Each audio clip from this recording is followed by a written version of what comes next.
The first rule of the Galactic Exploration Corps was simple: do not interfere with developing civilizations. The second rule was harder: do not feed unknown species human food. Both rules were broken the moment the small alien cubs discovered fries. They were called the Kiri-Kiri, a fluffy, wide-eyed species from the moon Talon 7, barely a meter tall with soft silver fur, and oversized ears that twitched with every new sound. The Kiri-Kiri were officially classified as non-threatening, extremely curious, but among humans stationed on the outer colonies, they were known by another name: cubs. The cubs lived near Outpost, Delta 9, a quiet human research base orbiting a blue-green gas giant. The humans studied radiation patterns and subspace tides. The cubs, well, they studied humans. Every morning they gathered behind the observation fence, peeking through tall grass and glowing crystal shrubs, watching humans walk to the mess hall. They were fascinated by human behavior, especially when humans carried food. Commander Elena Ruiz noticed them first. "They're back," she said, sipping her coffee and nodding toward the window. Dr. Harlan, the xenobiologist, smiled. "They come every day now. They've learned our schedule." "Smart little things," Elena replied. "Still, no feeding them." Harlan nodded. "Of course, strictly observation." That promise lasted exactly 3 days. It happened during a late-night shift when technician Mark Lewis stayed behind to fix a power relay. Hungry and exhausted, he stopped by the mess hall and grabbed a paper tray filled with golden, crispy fries.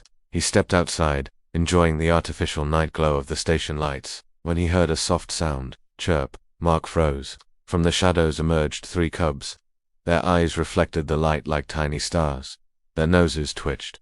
They were staring at the fries.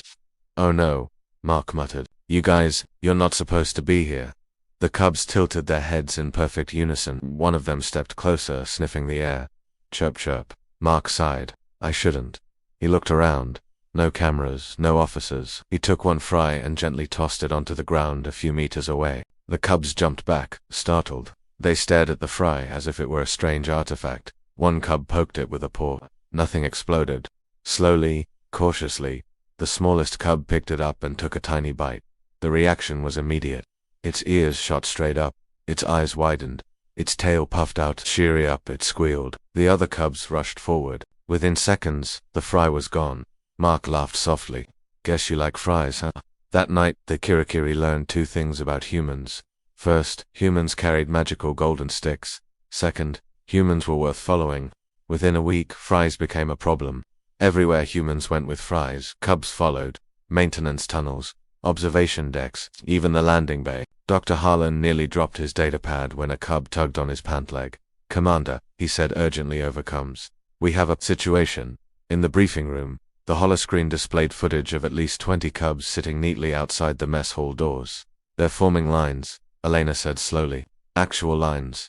They've associated fries with us," Harlan explained. "High energy content, perfect salt balance for their biology, extremely addictive. So we accidentally introduced junk food to an alien species." "Yes," Elena rubbed her temples. "Of course we did." The Galactic Council found out 2 days later. An official transmission arrived, cold and furious. "Unauthorized cultural contamination detected. Cease all food contact immediately. Prepare for sanctions." The humans complied. No more fries outside. No more shared snacks. The cubs waited. Hours passed. No fries. They sat quietly, ears drooping.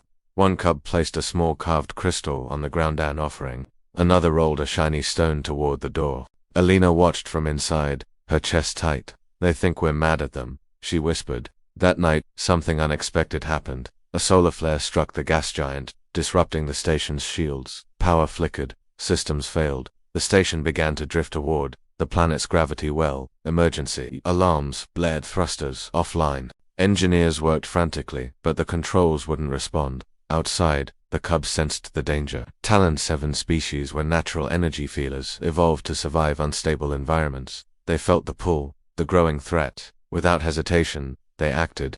The cubs formed a circle around the station's outer nodes. Their fur began to glow softly as they emitted bioresonant pulses, an ancient survival technique. Inside, sensors went wild. Commander Harlan shouted, "They're stabilizing our energy field." The cubs held the station steady long enough for humans to restart the thrusters.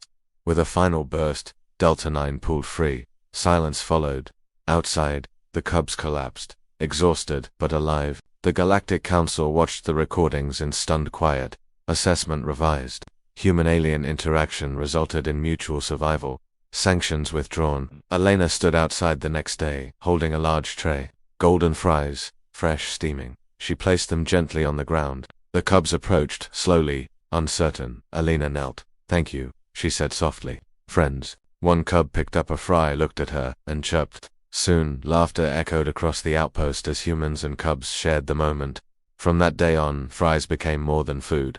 They became a symbol. Across the galaxy, the story spread, of small alien cubs, of brave humans, and of how the simplest human food, salty, crispy fries, became the taste of friendship among the stars. And somewhere on Talon 7, the cubs would always remember, humans weren't just explorers, they were the ones who shared their fries. Thanks for watching, and be sure to subscribe for more stories.